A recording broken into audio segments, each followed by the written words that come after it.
Hello guys, in this episode we will be playing Elwin and Shaera Scenario 4 Reflections. Let's get started. It must have been a sad and confusing time for my beloved. If I had been in his place, I do not think I could have survived. But when the whole of Aranon was against him, myself included, Elwin stood strong. So why didn't he abandon me as I deserved? I will never know.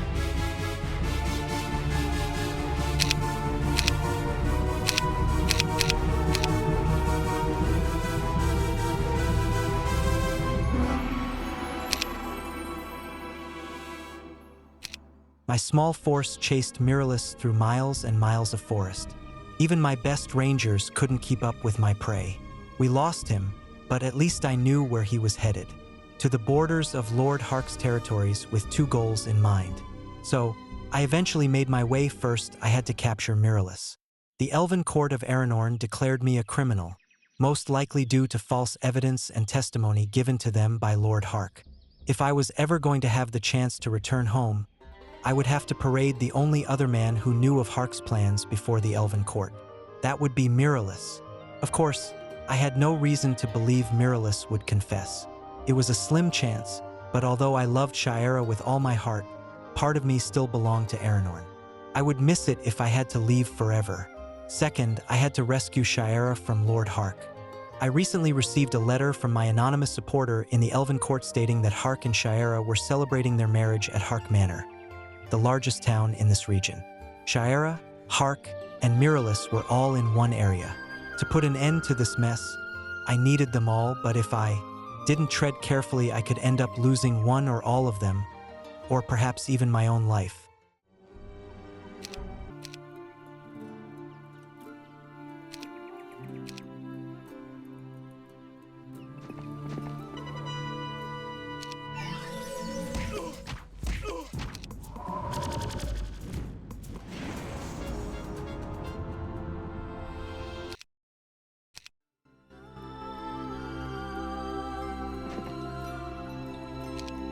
When I first entered this region, I had thought Miralus would run to Hark Manor and join the man he served. All my information, however, tells me otherwise. In fact, Miralus hasn't been seen in any of the towns in this area, which means he's hiding out somewhere. One of my spies has learned that Miralus has a brother living in the town of Split Oak. Unfortunately, Hark has fortified this town well. I must siege it before I can find the sibling, but it seems like this is my only chance to find Miralus.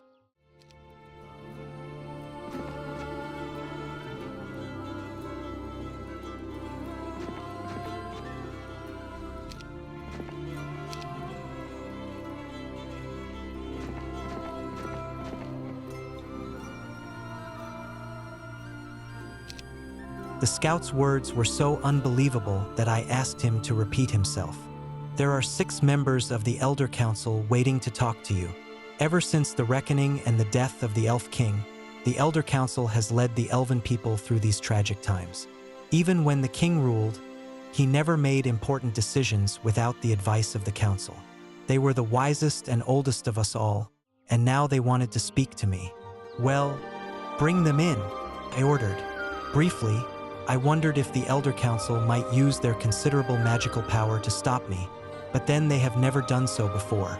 Just in case, I donned my weapon seconds before the flap to my tent was thrown aside and the Elder Council stepped inside. I immediately recognized Menethath's stooped figure.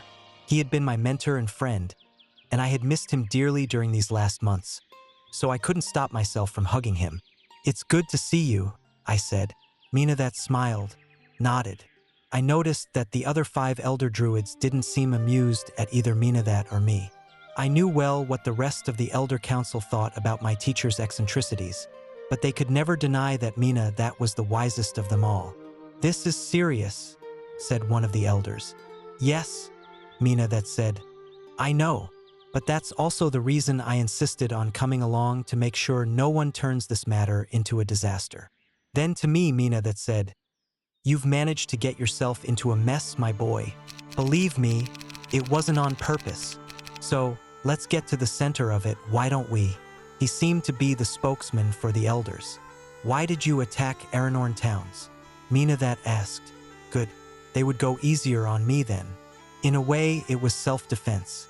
At least, at first it was self-defense. After that, Miralus kept getting in my way. Self-defense, said one of the elders, outraged. We have heard your accusations against Lord Hark, Mina that said firmly, silencing the other elder. They are very serious. I know. Can you prove them? Well, not exactly, I said, lowering my head. I wasn't prepared for this conversation yet. Not exactly? I knew that tone well. Mina that was disappointed in me. I will prove it all later, I said. I handed it to Mina that. I rushed to where I piled my things and pulled out the mirror of true love. I plan to have Shaera look upon this. If she's under an enchantment, it will be removed and she will proclaim her love for me. As for the crime of attempted murder, first I must find Hark's man, Miralus. Mina that passed the mirror of true love to his companions. They studied it closely before handing it back. Perhaps we can propose another solution, Mina that said. What? If Lord Hark will agree to let Shaera look upon the mirror, will you surrender yourself and your armies to Aranorn? If I was wrong and Shaera wasn't under any enchantment, then I would have to face the law for what I have done. But then I wouldn't care what happened to me because it would mean Shaera never loved me. Yes, I said, but I will only surrender when Hark has agreed and puts Shaera under the care of the Elder Council. The other elders nodded their agreement, and one by one they left the tent. Only Mina that remained behind. That mirror is of excellent construction, my boy, he said. Why couldn't you put that effort into your studies when I was your teacher? I was a young fool then. I cared about nothing. Yes, I see, but be careful that this newfound inspiration doesn't get you killed. You have acted rashly in this matter, and it has cost you the support and even the neutrality of Aranorn. The Elven Court has agreed to send support in the form of resources and soldiers to Lord Hark, even against the wishes of the Elder Council. I'm sorry to hear that, but I must do what I can to get Shaera back.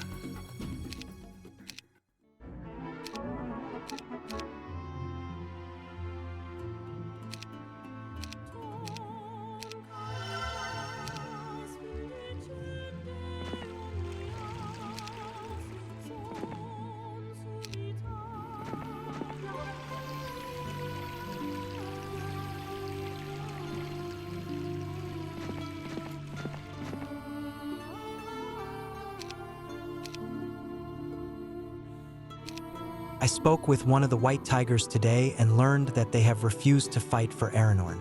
Most of the Tigers are staying out of this fight, but they wanted me to know that if I needed them, I only had to call. It occurred to me that my fight with Hark has split the entire Elven nation. While Aranorn was attempting to bind its people and territories together, I have now torn it apart. Should I have simply walked away when Hark stole Shaera from me? What could I have done differently, though? Should I have lived my life alone in that glen forever? What choice did I have? None. Yet, if Aranorn should fall into shambles because of me, I don't think I could live with myself. These are my people. The reckoning was hard enough on us. What was the love of two people compared to the lives of thousands?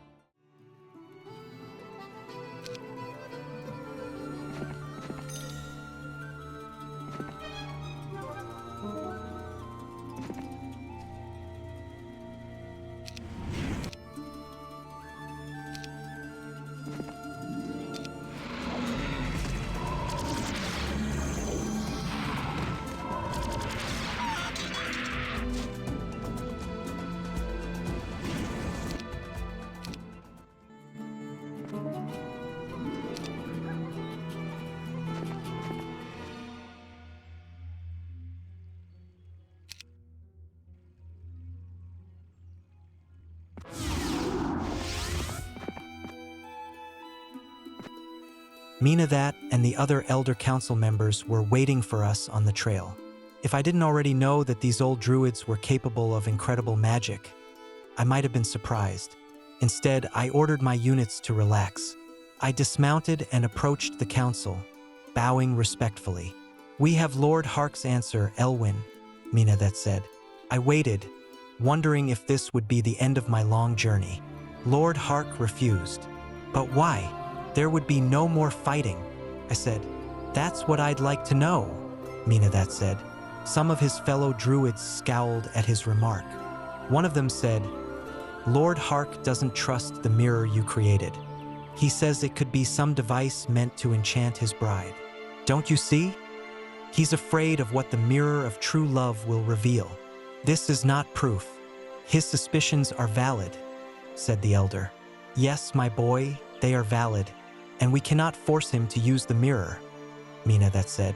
Clenching my fist before them, I said, "Well, I can. Don't do this," That said. "Do what? Fight for the woman I love? Hark has given me no choice. He could have ended this right here. No more killing. I was willing to stop, so it's no longer my fault. Is it really worth it?" That asked calmly. Without hesitating, I said, "Yes, Shaera and I were meant to be together." "I know it." The other elders frowned. A silent signal passed between them. For a moment I thought they would cast a spell on me, but they turned their backs. Even That started walking away. "Elders," I called. They stopped. "Aranorn has no reason to fear me. My fight is with Hark alone. When this is over, I swear that I will turn over every inch of land, every town, and every troop to Aranorn," I said. "And then what, Elwin?" That asked. "If it will help Aranorn to punish me for my crimes, then I will accept your justice, but only after you know the truth of Shira's love for me."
Miralus drops out of the treetops along with a pair of fairy dragons.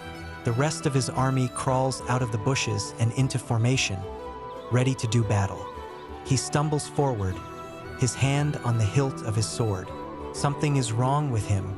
His sarcastic smile is too wide, and he seems unsteady. "You've finally come for me. I should have killed you back at the glen," he slurs drunkenly. "I'm glad you didn't. Then you truly would have given up that last part of yourself to Lord Hark. I can't believe all this is over a woman. We don't have to fight, Miralus. Surrender, and perhaps together we can set everything right," I suggest, stretching my hand out in friendship. But the elf's mind was clouded and confused by the drink. I could tell Miralus struggled between his desire to do what's right and his loyalty to Hark, and no matter what choice he made, he lost. I was glad I wasn't in his place. When he drew his sword, It appeared as if Miralus thought he would fight and die in this battle, and everything would be over. So, I ordered my troops to attack, but I told them to spare Miralus's life. Then our two forces met in this quiet place.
I bound Miralus's hands behind his back and placed a guard on him at all times. Even though I felt he would not try to escape, the archer's spirit seemed to be broken. What I was really worried about was Miralus hurting himself. Minutes after our victory, I sat next to the archer and placed a pen and ink on the ground in front of us. "What's that for?" he asked. "I want you to write a letter to the Elven court stating that Hark ordered you to murder me, and that my actions against the towns under your protection were provoked." Miralus chuckled at some irony I did not see. "Hark had me write a letter too. Everyone wants me to write letters." "What letter?" I asked. "Back when you started attacking my towns, he had me write to Aranorn for help. He practically dictated the entire thing to me," Miralus confessed. Of course, Hark couldn't accuse me of those crimes himself. He needed Miralus to do it so he could act outraged and demand justice. That's why the Elven court supports Hark so strongly. "You knew it was wrong, yet you did it?" "Yes," Miralus said. I placed a sheet of parchment in his lap and said, "So, here's your opportunity to make it right. Tell the court I am not the criminal you claimed I was. Tell them Hark ordered you to kill me, and that when you could not, he ordered you to write the false letter. I tried to do what was right, but I couldn't just disobey orders," Miralus said, burying his face in his hands. "How did everything go so wrong?"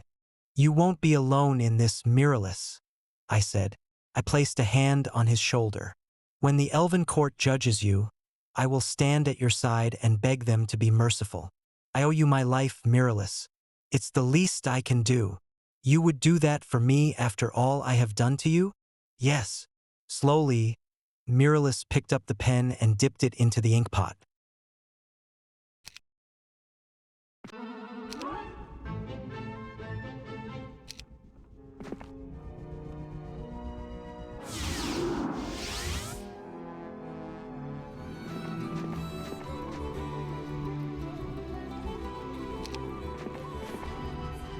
A messenger flying Aranorn's white and green banner soared over my army on the back of a griffin.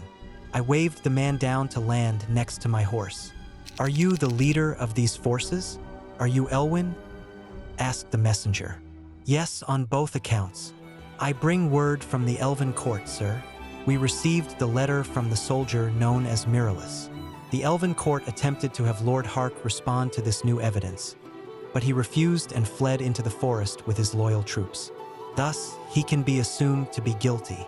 My insides fluttered at this news. They believed me. Too bad I sent Miralus to Split Oak to be with his brother. He should have been here. Thank you, I said. Actually, the elven court wishes to apologize for the trouble they have caused. They have withdrawn all support for Lord Hark, and since the resources have already been raised, they now offer them to you instead. That is, if you still wish to continue toward Hark Manor to rescue Lady Shaera. Of course I will. Then Aranorn hopes this aid will help you put a quick end to this squabble and bring Lord Hark to justice. This last part seemed to be a suggestion. The Elven Court, or perhaps it was Minadat and the Elder Council, was asking me not to kill Hark. When the time came, I wasn't sure I would be able to restrain myself, but I had to say something. Tell the court that I thank them for their fairness, and that I will bring all of those involved, Shaera, Miralus, and Hark, before them as soon as I can. I will, said the messenger. Then he shouted, Good luck! He kicked the griffin's flank and climbed into the air.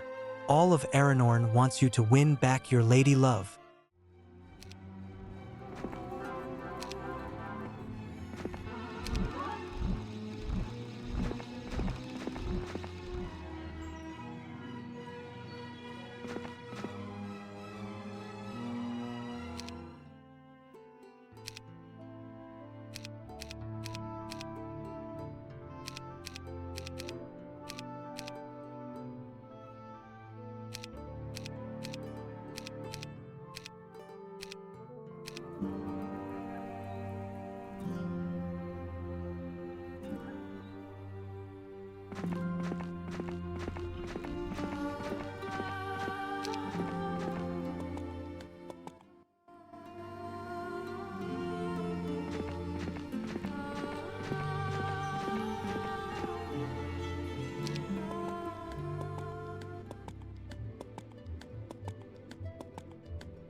Hark had slipped from the manor more than a week ago for some important military mission, so he wasn't there when I conquered it.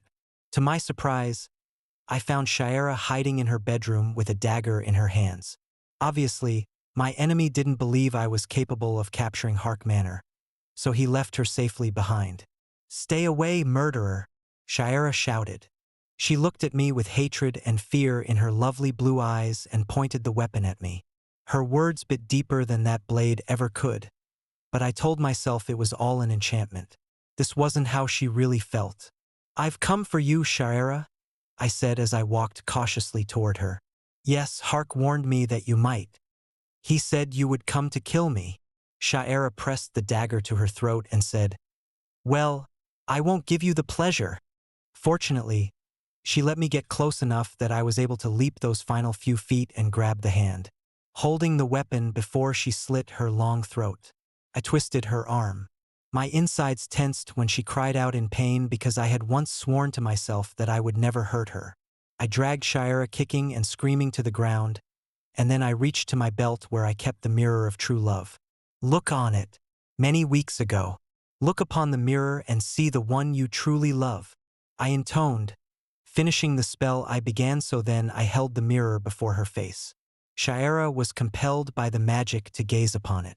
She opened her eyes, and her entire body relaxed as she stared blankly at the image in the glass. Then she started to weep. Impatiently, I turned the mirror to see its image. Forever burned into the mirror of true love was my own face.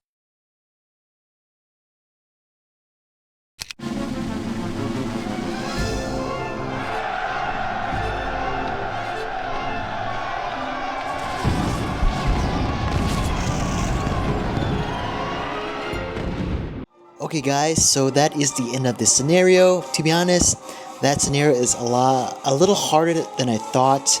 The enemies are a little strong. They can invade your towns, and then yeah, after they invade your towns, it is a little hard to reclaim your town again because yeah, they got a lot of ranged units defending the town, so it can be very hard to win that battle of reclaiming your town.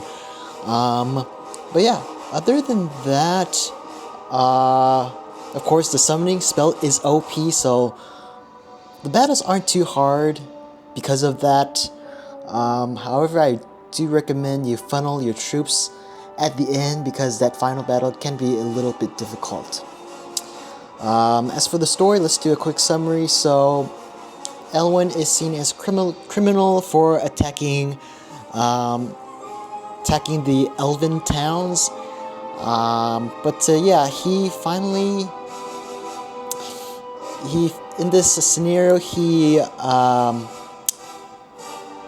first went to find Marilys. I think Marilys is one of Lord Hark's men, and yeah, he somehow persuaded him to help him to prove his innocence, which succeeded. And so now the Elven court is on Elwin's side, and yeah, at the end he managed to find Shaera in one of Lord Hark's town, and he used the mirror on her, and yeah, it worked. Shaera was finally broken free from that enchantment spell, and now Shaera can see that her true love is indeed Elwin himself. That's it for this video, guys. Thank you so much for watching. See you guys in the next episode. Bye-bye.